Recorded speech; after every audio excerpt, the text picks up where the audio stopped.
나는 그저 바보 멍청이는 보이더라도 입 다물고 있는 게 그나마 나은 거죠. 우리나라의 지금 정책이 그동안 입 다물고 있었던 거라고 봐요. 근데 지금 미국이 강요하죠. 나한테 와라. 그게 중국이 그러죠. 가만히 있죠. 해봐라. 어떻게 되는지 보자. 그게 더 무서운 거예요. 지금 우리가 그러다 보니까 전 세계에서 러시아 다음으로 가장 많이 주가가 빠지고 있는 하나의 요소가 될 수도 있는 거예요. 머니인사이드 구독자 여러분 안녕하십니까? YG경제연구소장 차영주입니다. 주식, 경제 좀 쉽게 여러분들에게 설명드리는 시간 갖도록 해보겠습니다.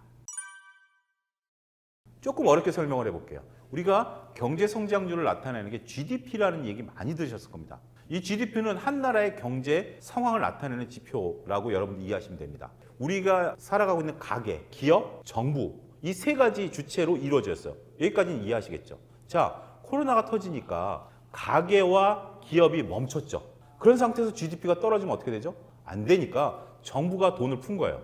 그래서 GDP를 유지를 시켰어요. 근데 지금 기업이라든지 가게가 살만하니까 정부는 어떻게 해야 되죠? 자신들의 역할을 축소시켜야죠. 그래야 GDP가 유지가 되죠. 너무 오버슈팅이 안 일어나니까 너무 이렇게 확 GDP가 일어나지 않게 하기 위해서. 그래서 지금 정부가 금리를 올리면서 돈을 옥죄기 시작한 거예요. 지금 이러한 상황에서 금리가 올라가면 자 25bp, 50bp, 75bp 머리 아파요. 근데 금리를 올리는 기준은 25bp, 0.25%포인트씩 올리는 게 기본입니다.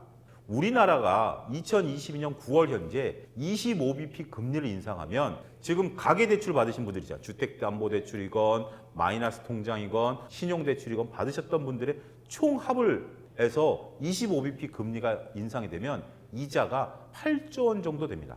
느낌이 좀 오시나요? 25bp 올라갈 때마다 우리가 쓸 수 있는 돈 8조가 줄어드는 거예요. 8조가 새로 생기는 게 아니라 우리가 이자를 더 내야 되는 거잖아요. 야, 25bp 올라가면 나 지금 이자 10만 원 내던 거 11만 원 정도 내. 별로 부담 안 돼라고 하지만 한 나라로 볼 때는 8조란 돈이 묶이는 거예요. 50bp 올리면 어떻게 되죠? 16조가 묶이는 거예요. 그럼 16조만큼 우리가 쓰던 거를 어떻게 되죠? 못 쓰게 되죠. 그럼 경제가 어떻게 되죠? 사그라들게 되는 겁니다. 지금 인플레이션의 문제는 여러 가지 상황이 있습니다만 인플레이션 속도가 코로나 팬데믹으로 풀어놨던 돈에 의해서 일어난 것이고 이러한 상황이 비정상적이라는 걸 알고 있기 때문에 중앙은행이 돈을 빨아들이기 위해서 금리를 올리고 있는 거고 이 금리를 올리는 과정에서 우리가 고통을 받고 있는 거다. 이렇게 이해하시면 될 것 같습니다. 우리가 이제 2008년 서브프라임 사태라는 게 있었어요. 미국이 은행의 위기가 오다 보니까 돈을 풀기 시작했어요. 원래 양적 완화라는 단어 우리가 이제 일상적으로 쓰는 게 경제학 교과서에 나오는 건 아니에요. 경제학 교과서에는 시중에 돈이 풀리고 하는 것들을 지급 준비율이라든지 금리 갖고 조정을 해왔어요. 근데 갑자기 위기가 오니까 이거 안 되겠다라고 해서 경제학 교과서에 없는 양적 완화란 돈을 푸는 상황이 연출이 됐었습니다. 그게 이제 쭉 지속이 되다가 2018년부터 돈을 좀 회수하기 시작했어요. 그리고 2019년에 좀 많이 회수했고 2020년부터 본격적으로 돈을 회수하려고 했었던 상황이었어요. 근데 2020년에 갑자기 코로나 터졌죠. 물론 코로나 터진 건 여러분들 2019년 가을에 중국에서 터진 거예요. 그게 전 세계로 퍼진 게 2020년 상반기였습니다. 그러고 나니까 생존의 문제가 되면서 미국이 돈을 그냥 넉넉히 풀어버렸어요. 그전에는 계획을 세워서 돈을 풀었는데 그때는 그래프가 갑자기 치솟아 버립니다. 돈이 풀리면 어떻게 되죠? 돈의 값어치가 떨어지죠. 돈의 값어치가 떨어지면 어떻게 되죠?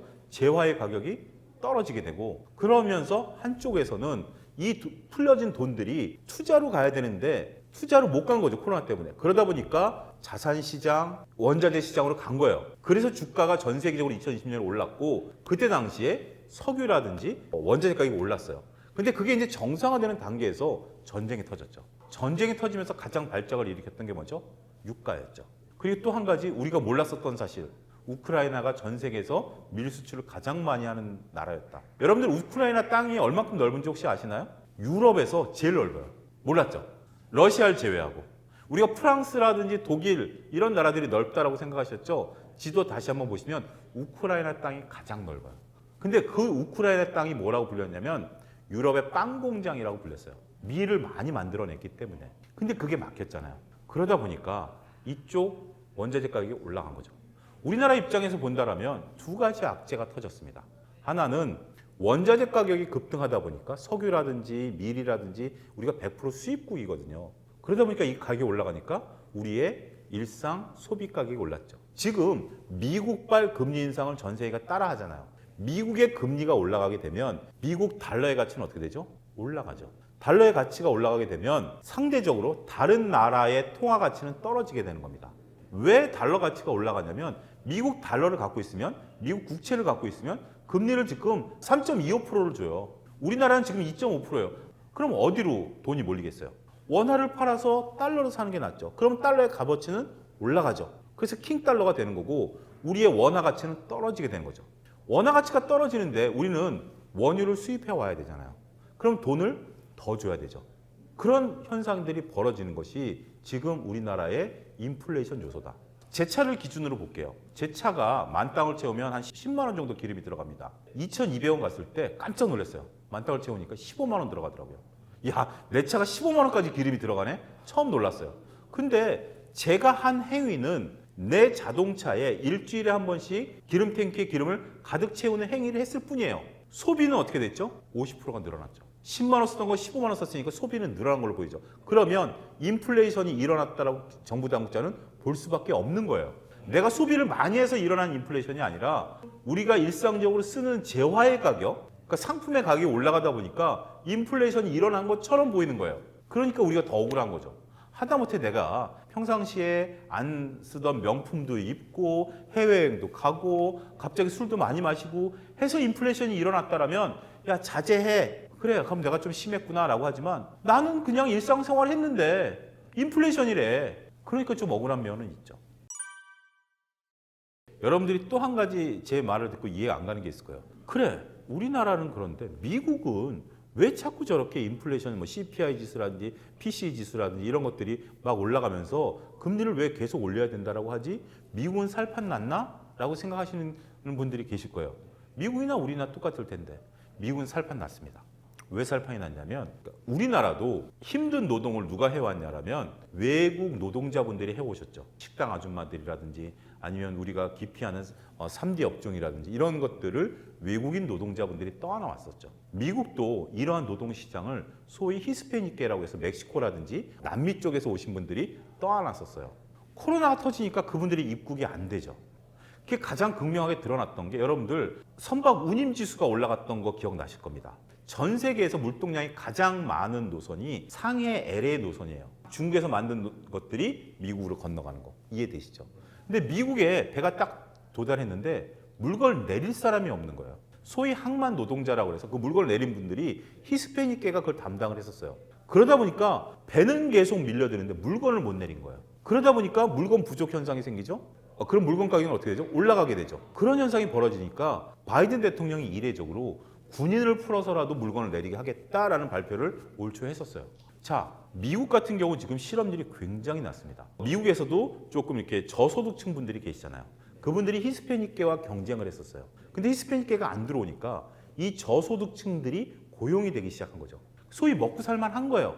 그전엔 내가 일자리를 못 구해가지고 굉장히 힘들었는데 이제는 물론 이제 고소득층 일자리와 저소득층 일자리는 다르지만 평균적으로 봤을 때는 웬만하면 일자리를 구할 수 있는 거예요.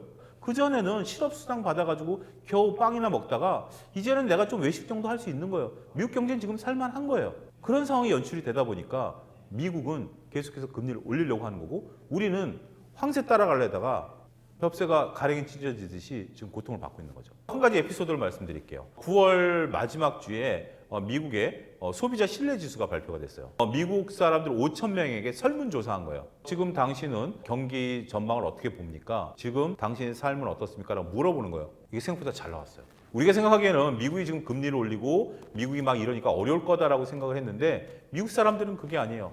미국 사람들은 우리나라처럼 이렇게 파월 의장이 어떻고 금리 인상이 어떻고 이거에 막 그렇게 연연하지 않아요. 그러니까 우리나라 사람들 너무 많은 정보를 갖고 있는 것 같아요. 지표가 잘 나온 게 뭐냐면 앞서 언급드렸다시피 고용이 늘어나다 보니까 먹고 살만한 거예요. 너 살만해? 나 살만해. 유가가 최근에 떨어졌어요. 우리도 2,200원 가던 유가가 1,800원 떨어지니까 기름금도 늘만해. 그래서 지금 미국은 소비가 늘어나고 있는 거죠. 이러한 점이 미국이 계속해서 금리 인상을 할 수 있는 요소가 된다.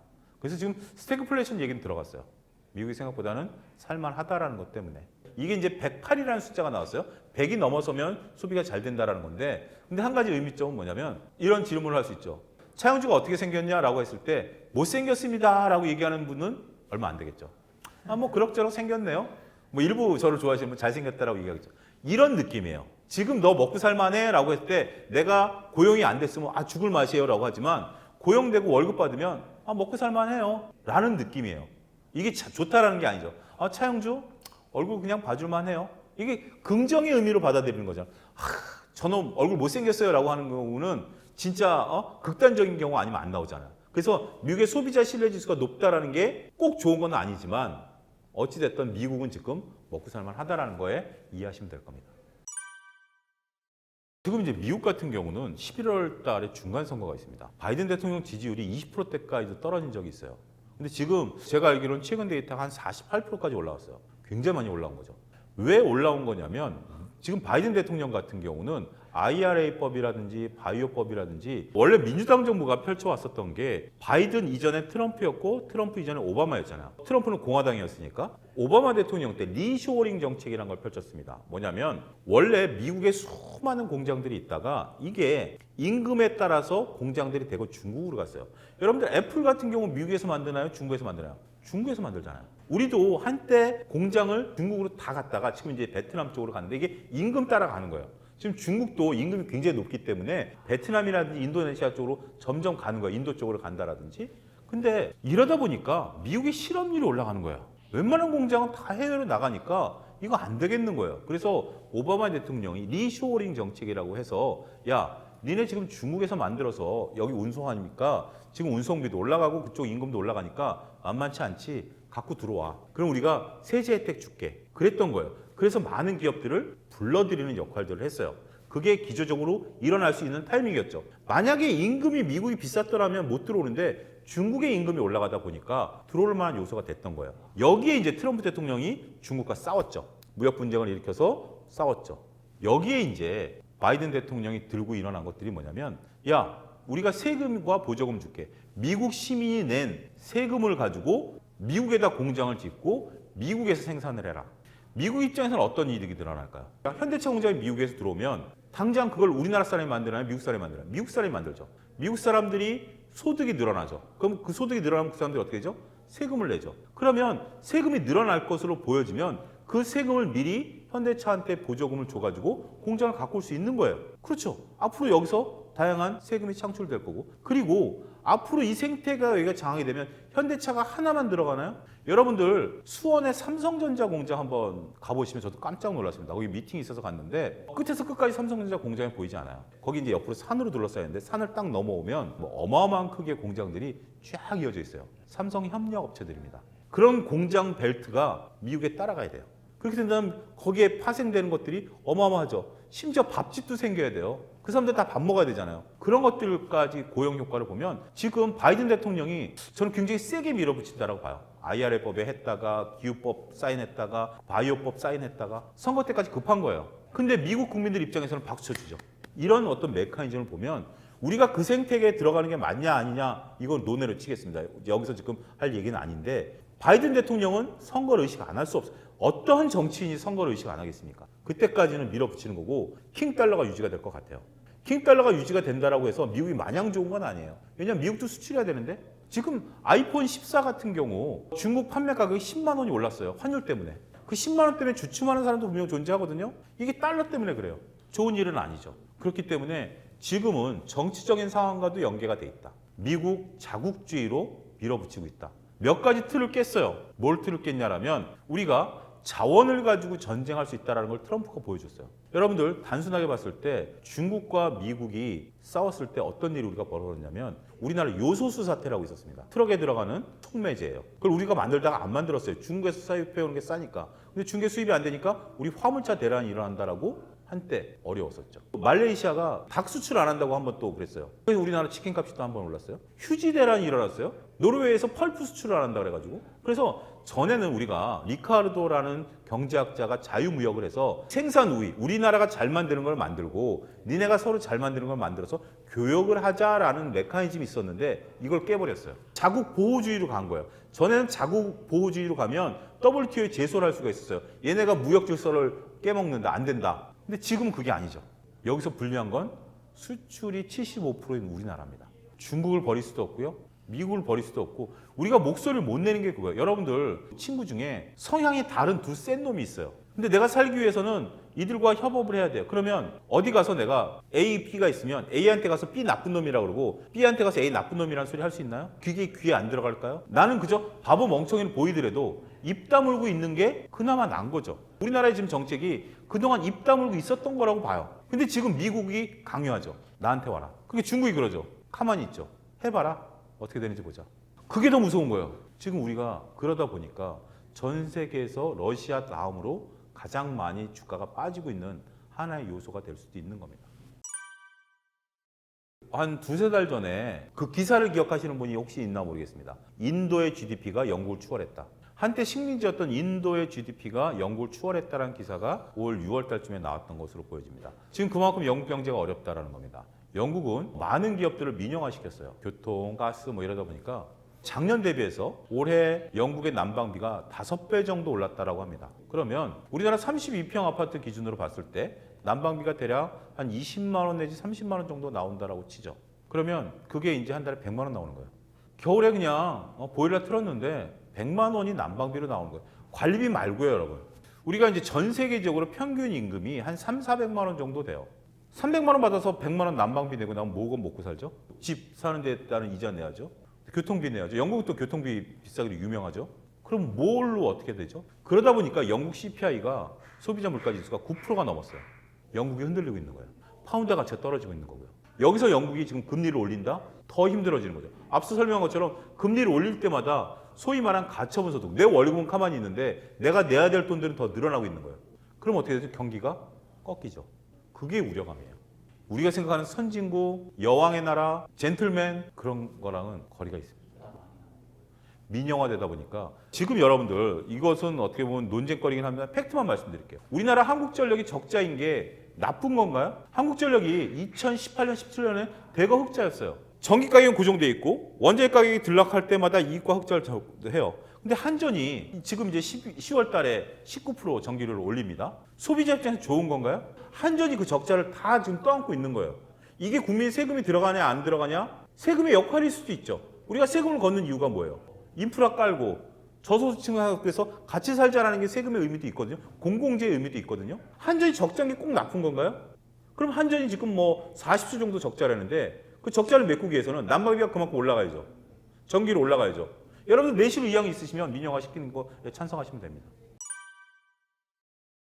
근데 인플레이션은 득을 보고 있다라는 측면에서 본다라면 좀 더 시야를 좁게 해보죠. 인플레이션이라는 것은 가격이 올라가는 거죠. 근데 그 가격을 올라가는 것을 고스란히 기업이 떠안는 경우가 있고 이것을 소비자한테 넘겨버리는 경우가 있습니다. 넘겨버릴 수만 있다면 땡큐죠. 그런 것들이 우리나라 식음료 업체들이죠. 농심이라든지 심지어 초코파이가 9년 만에 다 올랐어요. 그러니까 원래 이 기업들은 전통적으로 판매가와 매출 원가가 있으면 이 상태가 2이 되겠죠.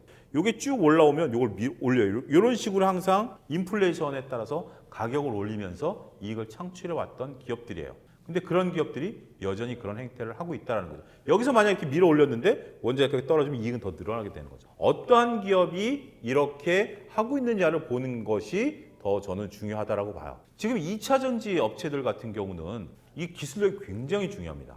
왜냐하면 우리나라 LG화학도 10년 동안 적자였었어요. 그러다가 이제 2021년에 흑자로 전환이 됐기 때문에 이 기술력과 노하우가 대단합니다. 우리가 알다시피 2차 전지의 원재료 가격이 많이 올랐잖아요. 니켈이라든지 뭐 아연이라든지 이런 것들이 많이 올라서 이들이 이익이 안 날 거야라고 봤는데 이익이 고스란히 났어요.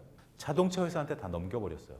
자동차 회사는 야 우리 안 줄래? 우리 안 줄게. 그럼 어떡하죠? 차를 못 만드는데? 그러니까 그런 메커니즘을 여러분들이 읽어내시면 될 것 같아요. 주식 투자자 입장에서 본다면 이러한 인플레이션을 가지고 소비자가에 전가할 수 있는 기업들 만약에 이런 위험성이 있어요. 무조건 다 올리면 되는 거 아니야? 라는 거죠. 근데 가격이 올리면 소비자들은 저항을 하게 됩니다. 근데 라면이라든지 초코파이는 저항력이 좀 약하죠.